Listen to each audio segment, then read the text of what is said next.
So what's happening, man? As you know, I've been working in the video game industry for about, almost 20 years now.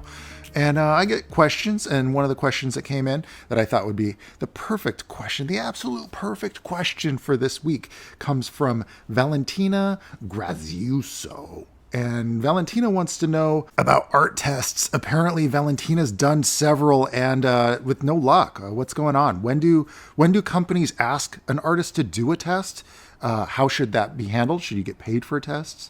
And what are the expected results? What are some things that you might be doing wrong if you're not getting the job after doing the tests? But first, you guessed it, man. We got a sponsor. We got a new sponsor. Dudes, we got a new sponsor.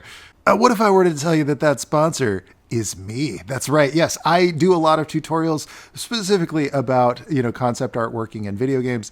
And I have a Gumroad channel, and right now I'm doing a sale on everything that's over on my Gumroad channel. And you can go over there and you can pick up easy art lessons, which will teach you the basic fundamentals to get you rolling. You'll be doing some awesome character drawings within the first weekend, or all the way up to the more advanced stuff like, how to do environment concept art for big AAA games like the ones I've worked on at Blizzard and Riot and Epic Games and all that fun stuff. So also remember that a portion of every dollar goes to help the pups. All right, dudes. So let's say you've got a sweet portfolio and you've sent it in, you've applied for the job and to multiple different places. Let's say that one company even writes you back and says, oh man, we really like what we see in your portfolio.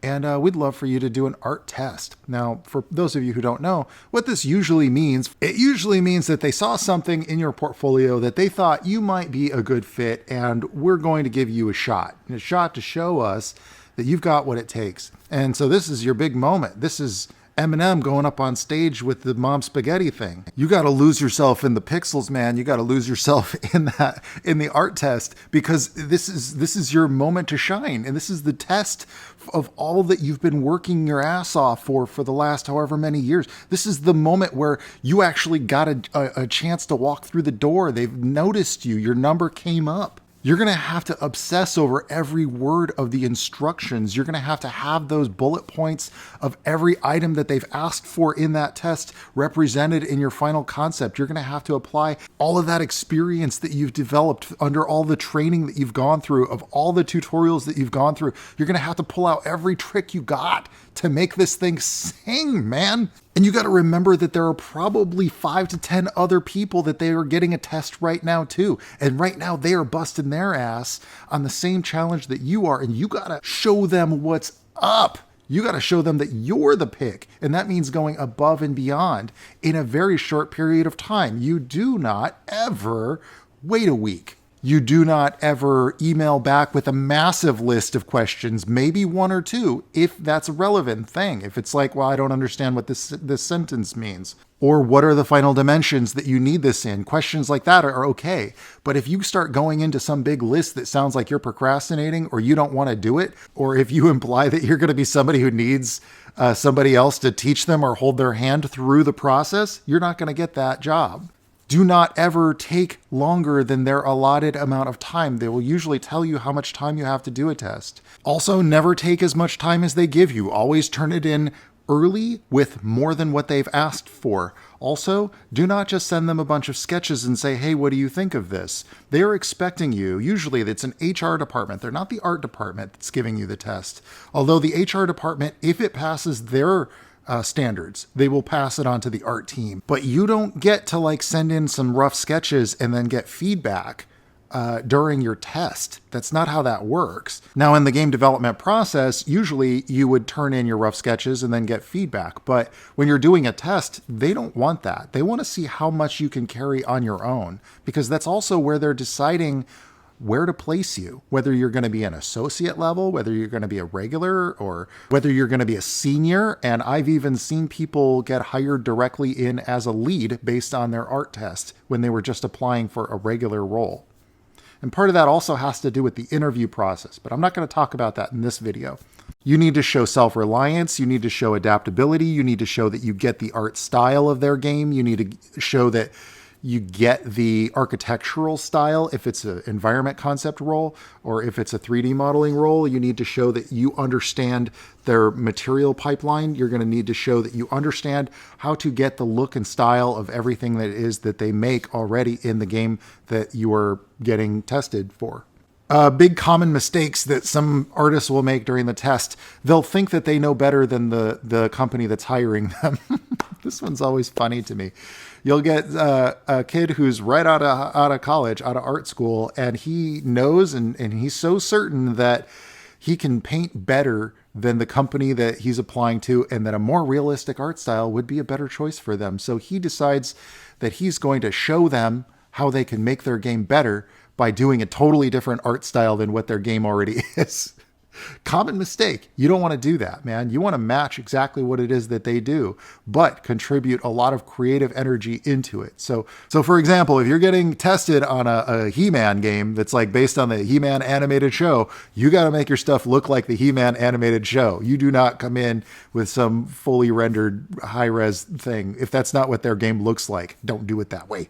You're not going to get that job. Other really common mistakes that people make during the test phase, they'll take way too long and they'll want too many points of feedback on it. Always underpromise and overdeliver. Always underpromise and overdeliver. That means giving them more than what they asked for. Like if they asked for an environment, give them that like an awesome environment painting, but also give them little breakdowns that go along with it. Like, hey, here's like what that building looks like at a different angle, and here's some line art, and here's some process sketches to show you how I got to that final drawing. Show them that you jumped right on it. You put everything else down, and this was a big priority for you. But the biggest mistake that most artists make during their art test is that they just don't follow the instructions. They choke up, or they get nervous, or they're insecure, and they feel like too much pressure on themselves, and that pressure makes them crack. And when you crack and you start self-doubting too much, you're going to fumble. This is why I've always supported the idea of artists applying at smaller studios before they go right for the big time, because you don't want to crack under the pressure. You want to be confident that you can handle this. The worst part about it is the rejection, and you will get some rejections even after you do a great test. You know, sometimes just somebody else did a better test than you, and some companies aren't really responsible with this, and they won't pay you for that test. And I don't think that they should have to, but I know that they also can sometimes abuse artists by asking them to do loads and loads of tests, and the artists get burned out and frustrated that they're just doing work and it feels like you're throwing it into the void. But hey, you know, think of it this way. At least they know who you are now. So in a couple of years, when you come back with a fully upgraded portfolio and you're showing them that you really developed throughout those couple of years, you know, you got a better shot the second time. I mean, I applied to Blizzard 8 times before I got that job. Of course, I aced the test the first time I did it because I knew their games very well. But how should you handle it if you don't get the job? Sometimes that entails just basically you don't hear back at all, even after doing a test. That's pretty rude, but sometimes that happens. Well, the best thing that you can do is to wait a couple of weeks and write them and say, well, you know, I haven't heard from you in a while, but I just want to make sure that you got it. And if you decided to pass, I would love and appreciate any feedback that you could give me. They usually won't, but it's fine to ask. I think it's a good thing to ask because it shows that you're open to feedback and criticism. You know, you have to do this, by the way, because when I applied at Blizzard, I turned in my test and I waited 2 weeks. And then when I contacted them, I found out that the art director had already said, yeah, hire this guy like yesterday. But the HR department dropped the ball and they didn't let me know because they were already doing a massive amount of hiring. This is in 2006 when they were just blowing up. So like you have to consider from their perspective, sometimes you might just get lost in the shuffle because they're trying to hire so many people. So yeah, you don't want to pester them. But like, you know, after 2 weeks, send them a little reminder to say, hey, I haven't heard back yet. I just want to make sure that you got it. And if you got it and you decided to pass, please let me know if there are things that I can improve, you know, so that I can try again in the future when you might have a need for somebody of my skill level.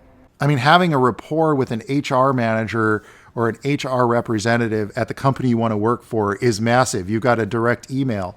You can follow up in 6 months and say, hey, I noticed that you're looking for a UI artist. I think I could, you know, go for that if you're willing to give me a chance. And if you don't get that job, you know, keep in mind that the artwork that you did for that test is going to be great stuff for your portfolio anyway. And the most important thing is do not lose heart. Do not lose hope. always try to look at it from their perspective. Maybe there was somebody else who was just an amazing fit, and maybe you really weren't ready yet, and it might be good to look at that as an opportunity to kind of go, okay, so who would be the next choice of a company in the same art style or similar art style that I might have a better chance at? Hey man, also remember, just getting that test, the opportunity to do a test, is evidence of your skill level. And if you're getting tests, then you're probably at the skill level where you probably could get a job somewhere, maybe just not there. And also remember that when you're doing an art test, you're also finding out whether or not they're a good fit for you. Because if they're rude to you or treat you poorly, maybe it's not the kind of company you want to work for anyway. But also remember that it's never, ever, well, seldom ever is it personal. If that person doesn't like you, sure. But usually it's not personal. It's usually just about them trying to find the best fit for their team. So go back to working hard to learn the skills so that you can be a better, more valuable employee, a better, more employable artist. And watch my video about how to be a more employable artist here on my YouTube channel. And one more thing I wanted to mention is that they are under no obligation to pay you for that test, but they also don't own the rights to the artwork that you create for that test either. You do, unless if it's, has their characters in it or something like that. But, you can't insist on getting paid for art tests if you're, say, employed somewhere else or you're in high demand, you have plenty of opportunities. You don't have to do a test just because some company says, hey, we want to hire you, do some, testing for us. But not everybody has that kind of clout. And remember, if you're just getting started, you got no clout. You're going to have to pay your dues. That's one of those things you're going to have to do before you get to, the next step in your career. If you've got no work experience ever and, you get an opportunity to do a test for somebody and then you say, no, I don't do tests without getting paid for it, they're going to laugh. They're going to go, well, sorry, we're holding all the cards here. Me personally, with my company, though, I come from an artist background. I'd never ask somebody to do a test without paying them for that, even if they're just out of college, because I know how hard that is to get your foot in the door. All right, dudes, that about wraps it up for me this week. I want to thank you all so much for stopping by. It is always a pleasure, and I'm doing a lot more videos these days, so don't forget to subscribe. And dudes, until next time, I'll catch y'all on Yondaban. That's every Wednesday, and sometimes more. And until then, ciao, baby. Oh, yeah.